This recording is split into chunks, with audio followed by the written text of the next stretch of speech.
Tırdayam, tırla gəldim, saxladım. Gəldim. Salam aleyküm. Salam aleyküm. Keçəndə danışığınızı eşitdim. Yanımdan keçdiniz. Sağ olun, görüşərik inşallah. Sağ olun. Sağ olun.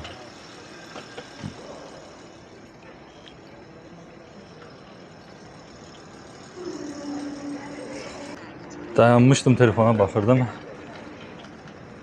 Gördüm, qardaşlar keçdi yanımdan. Tələbədirlər burada. Getdim, görüşdüm.